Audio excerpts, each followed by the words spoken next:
Hello. आजच्या सेशनमध्ये आपण लॉग टेबलचा वापर करून गुणाकार आणि भागाकार कसा करायचा याचा अभ्यास करणार आहोत.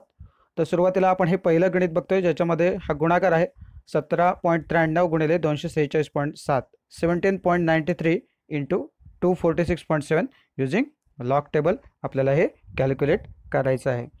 तर आपण मागच्या सेशनमध्ये लॉग कसे बघायचे अँटीलॉग कसे बघायचे हे बघितलं होतं. त्याच्यामुळे सुरुवातीलाच आपण याची मांडणी कशी करायची ते मी तुम्हाला दाखवतो. तर समजा हे गणित आहे, तर याच्या पुढे आपण जर मांडणी करणार असू तर लॉग आणि अँटीलॉगच्या फॉर्मॅटमध्ये ते कसं मांडायचं ते फक्त बघा.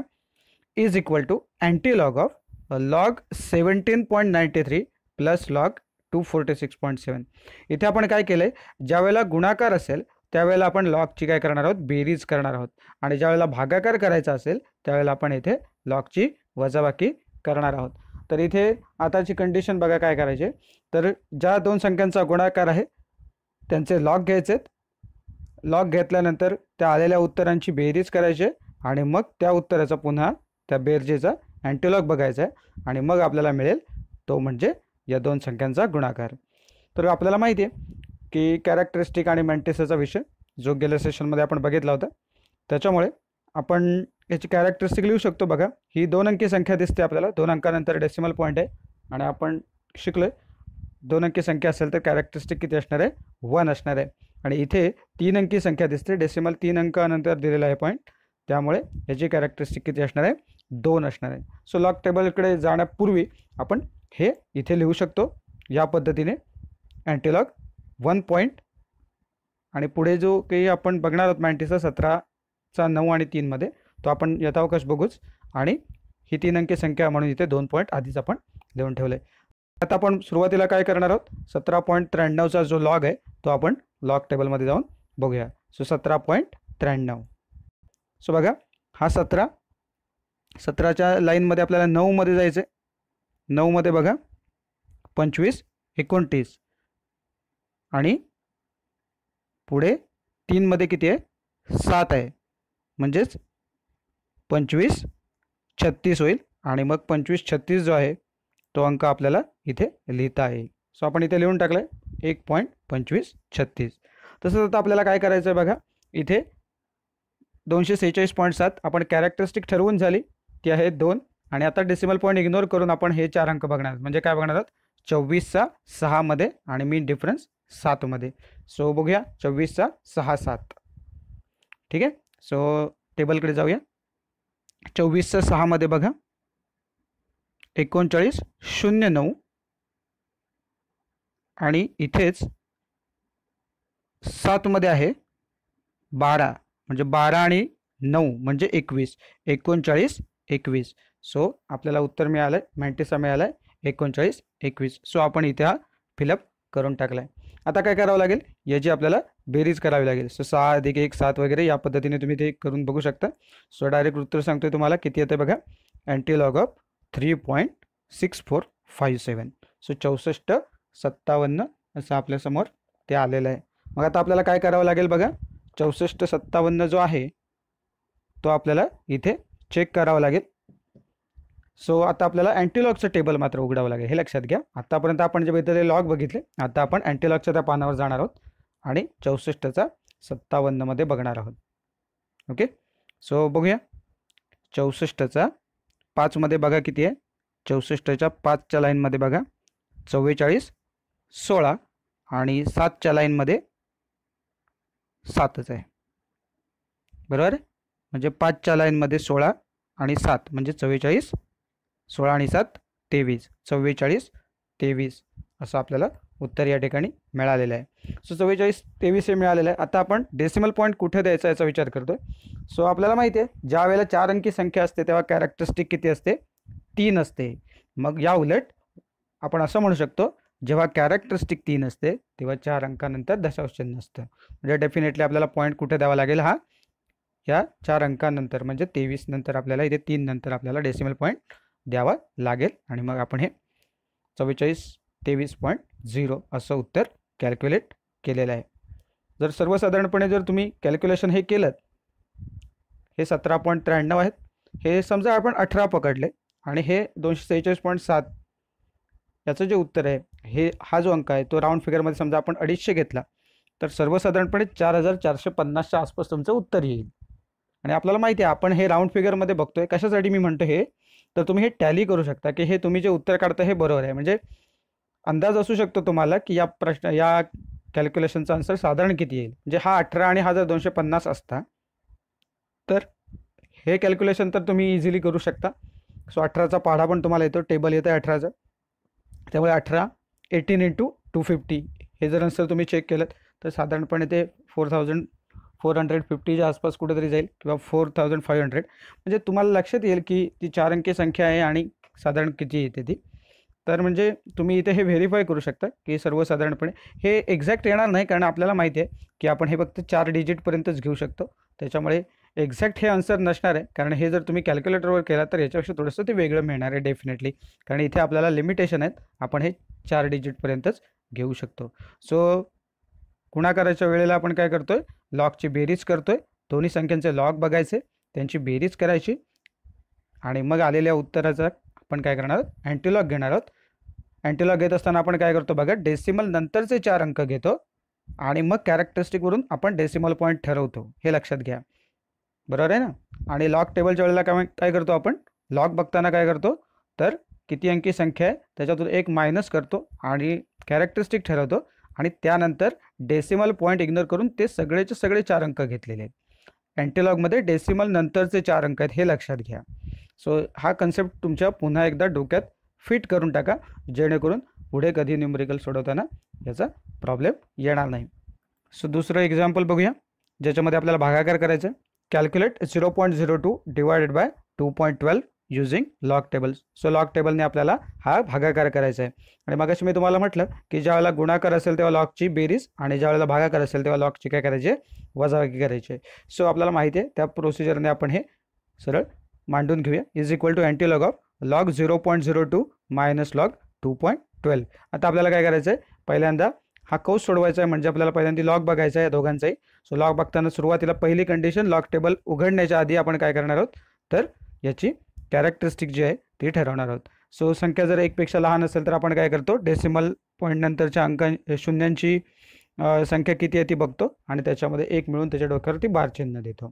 त्यामुळे आता इथे डेसिमल नंतर 1 0 असल्यामुळे आपली जी कॅरेक्टरिस्टिक आहे ती असणार आहे बार 2 असणार आहे इथे, आणि इथे असणार आहे 1 अंकी संख्या असल्यामुळे कॅरेक्टरिस्टिक असणार आहे 0. सो हे आपण इथे लिहू शकतो अँटीलॉग बार 2 पॉईंट, आणि ही जागा रिकामी ठेवली.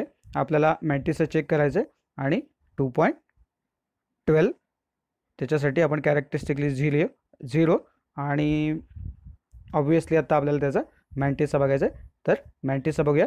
इथे काय करावं लागेल, डेसिमल पॉईंट इग्नोर केला की 20चा आपल्याला 0मध्ये मॅट्रिक्सचा बघावा लागेल आणि इथे 21चा 2मध्ये बघावा लागेल. तर मग बघूया. तर इथे बघा आता आपल्याला काय करायचं आहे, तर 20चा 0मध्ये लॉग बघायचा आहे. तर 20चा 0मध्ये किती आहे, 30 10 आहे, बरोबर ना. सो 30 10 आपण इथे लिहून टाकू या पद्धतीने. त्यानंतर मग आपण काय करणार आहोत बघा, इथे 2.12 आहे, त्यामुळे इथे कॅरेक्टरिस्टिक आपण ऑलरेडी 0 लिहिली.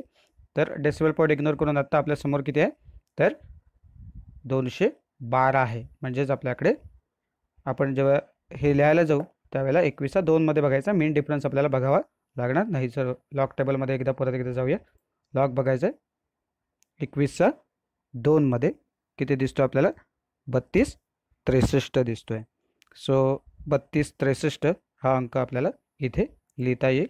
सो इथे लिहून टाकूया 32 63. आणि मग यांची वजाबाकी आपल्याला करावी लागेल. बघा ही वजाबाकी करत असताना आपण काय करणार बघा, ही संख्या लहान आहे की ही संख्या मोठी आहे असं काहीही बघायचं नाही. ज्या संख्येतून जे संख्या वजा करायची ते एकाखाली एक सरळ मांडून घ्यायची आणि मग जे काय होईल ते बघायचं. काही वेळेला काय होतं, ही संख्या आता आपल्याला काय दिसते, मोठी दिसते, आणि मग आपण काय करतो, ह्या संख्येतून ही संख्या आहे ती वजा करतो. आणि मग आपलं ठरलंय, आपण जे रेग्युलर कॅल्क्युलेशन करतो त्याच्यामध्ये आपण काय करतो, तर मोठ्या संख्येतून लहान संख्या वजा करतो आणि मग मोठ्या संख्येचं चिन्ह वगैरे देतो. अशा पद्धतीने आपण ते शिकलो आहे. तर लॉग टेबलमध्ये असं नाही करायचं. जी संख्या तुम्हाला दिली आधी आणि ज्याच्यातून जी संख्या वजा करायला सांगितली त्याच्यातूनच ती संख्या वजा करण्यासाठी मांडून घ्यायची. आता हे तुम्हाला मी इथे बाजूला करून दाखवतो तुर्तास. हे बघा 2.3010 मायनस 0.3263. आता काय झालं असतं सांगा, जर तुम्ही कॅल्क्युलेटरवर करायला गेला असतात, ही -2 आहे त्यामुळे ही संख्या मोठी आहे. मग काय झालं असतं, 3तून 0 गेले 3 राहिले असते, 6तून 1 गेले 5 राहिले असते, असं झालं असतं. आपण असं करायचं नाही, हे लक्षात ठेवा. जी संख्या पहिली दिली आहे त्याच्यातून दुसरी संख्या वजा करायची. सो 0मधून 3 गेले 7, 11तून 6 म्हणजे इथे एक हातचा दिला होता त्यामुळे इथे 10तून 6 गेले 4, इथे 9 राहिले, 9तून 2 गेले 7 आणि इथे 2 राहिले होते त्यामुळे 12तून 3 गेले 9 आणि परत याने शेजारच्याला एक हातचा दिला होता आणि म्हणून इथे पुन्हा बार 3 झाला. म्हणजे इथे बघा याच्याकडे स्वतःकडे ऐपत नसताना याने काय केलं, शेजारच्याकडून उसनं घेतलं आणि इथे बार 3 झाला आहे बघा त्याच्याकडे. अशा पद्धतीने त्याने हे आपण गणित या पद्धतीने सोडवू शकतो. सो अँटीलॉग कोणाचं घ्यायचं आपल्याला, तर बार 3.9747चा. सो अँटीलॉग ऑफ बार 3.9747 हे आपण इथे लिहून टाकलेलं आहे. सो आता हा अँटीलॉग कसा बघणार आहोत आपण बघा, 97चा 47मध्ये आपल्याला बघावं लागेल आणि मग आपल्याला काय करायचं आहे, तर डेसिमल पॉईंट द्यायचं आहे. आता डेसिमल पॉईंट कसं देणार त्याच्याबद्दल आपण नंतर बोलूया. तुर्तास आपण काय बघूया, 97चा 47मध्ये किती येते. सो 97चा 4मध्ये इथे आपल्याला वरचा अंक दिसत नाहीत पण आपल्याला माहिती आहे इथे 0पासून स्टार्ट होते. सो त्या हिशोबाने आपण करूया, कारण हा हाफ पार्ट घेतला आहे तुम्हाला हे पटकन दिसावं इझिली म्हणून. सो 97चा आपण 47मध्ये बघणार. सो 97चा हा 0 1 2 3 4 म्हणजे किती येईल, 97चा 4मध्ये आला 9419 9419 आणि 7मध्ये किती आहे बघा, 7 म्हणजे कुठलं असणार आहे, हीच लाईन 7मध्ये आहे 15, बरोबर आहे ना. सो 4मध्ये आपण किती म्हटला होता, 97चा 47मध्ये, बरोबर ना. 4मध्ये होता 19, बरोबर 9419, बरोबर. सो 9419मध्ये आपल्याला किती मिळवावे लागतील, तर हे इथले बरोबर 15 मिळवावे लागतील. सो 15 जर आपण मिळवले तर किती होईल, 9434 होतील. ओके. सो 9434 हे त्याचं उत्तर येईल. सो ते आपण लिहून टाकू. आता डेसिमल पॉईंट कुठे देणार, तर आपल्याला माहिती आहे कॅरेक्टरिस्टिकनुसार आपण ठरवतो. मग अशी कॅरेक्टरिस्टिक 3 होती तर 4 अंकानंतर डेसिमल पॉईंट दिला होता. आणि जेव्हा निगेटिव्ह कॅरेक्टरिस्टिक असते तेव्हा आपल्याला माहिती आहे जेव्हा डेसिमल पॉईंट नंतर 2 0 असतात तेव्हा कॅरेक्टरिस्टिक किती असते, बार 3. कारण आपण काय केलं आहे, नेहमी या पद्धतीने रिव्हर्समध्ये असं कॅल्क्युलेशन करायला आपण शिकलेलो आहोत. त्या अर्थाने ज्या वेळेला बार 1 असतो तेव्हा उत्तर 0 पॉईंट आणि मग ते 4 अंक असतात. बार 2 असतो तेव्हा 0 पॉईंट नंतर 1 0 देतो आपण, बरोबर ना. त्यामुळे जेव्हा बार 3 असणार आहे त्यावेळेला डेसिमल नंतर किती 0 असणार आहेत, 2 0 असणार आहेत. सो या पद्धतीने आपण हे शिकलेलो आहोत. त्यामुळे मग हे आपण हे लगेच लिहू शकतो. सो आपण हे लिहून टाकलेलं आहे, पॉईंट देऊन टाकला आहे 0.0093434. सो या पद्धतीने आपण हा भागाकार केलेला आहे. म्हणजे जो आपण काल रिलेटिव्ह एरर जो बघत होतो तो या पद्धतीने आपल्याला कॅल्क्युलेट करता येईल. आणि मग पर्सेंटेज एरर म्हणजेच काय असतो, तर त्याला आपण 100ने मल्टिप्लाय केलं होतं. सो 100ने जर आता याला आपण मल्टिप्लाय केलं तर आपलं उत्तर येईल 0.9434, म्हणजे 2 पॉईंट फक्त शिफ्ट होतील. म्हणजे एवढा आपला पर्सेंटेज एरर आहे. म्हणजे आपल्या पूर्ण ऑब्झर्वेशनमध्ये किंवा कॅल्क्युलेशनमध्ये किती 0.9 अप्रॉक्सिमेटली इतक्या पर्सेंटचा फक्त फरक आहे असा त्याचा अर्थ आहे.